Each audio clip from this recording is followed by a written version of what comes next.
एक छोटे से गांव में, जहां हर रात जंगल की ओर से रहस्यमयी आवाजें आती थीं, वहां नीरज नाम का एक लड़का रहता था। नीरज का सपना था कि वह उन आवाजों के पीछे का रहस्य सुलझाए। एक दिन गांव के मुखिया ने घोषणा की, जो कोई जंगल के उस छोर तक जाकर सच लेकर आएगा, उसे 10 स्वर्ण मुद्राएं इनाम में मिलेंगी। नीरज ने तुरंत हाँ कर दी। गांव वाले उसे रोकने की कोशिश करने लगे, लेकिन उसने कहा, डर से बड़ा कोई बंदी गृह नहीं। मैं इस बंदी गृह से बाहर निकलना चाहता हूँ। रात गहराने लगी। नीरज ने एक मशाल और अपने साहस के साथ जंगल की ओर कदम बढ़ाए। जैसे ही वह जंगल में दाखिल हुआ, हवा में सरसराहट हुई। अचानक एक बड़ी छाया पेड़ों के बीच से गुजरी।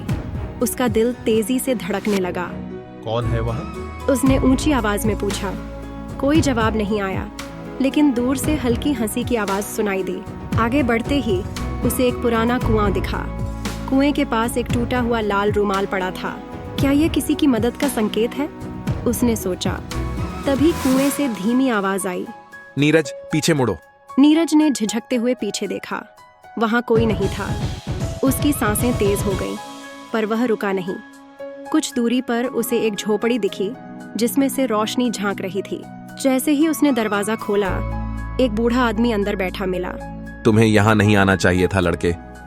बूढ़े ने चेतावनी दी। मुझे सच जानना है। नीरज ने दृढ़ता से कहा। बूढ़े ने कहा, सच जानने की कीमत चुकानी पड़ती है। क्या तुम तैयार हो? नीरज ने सिर हिलाया।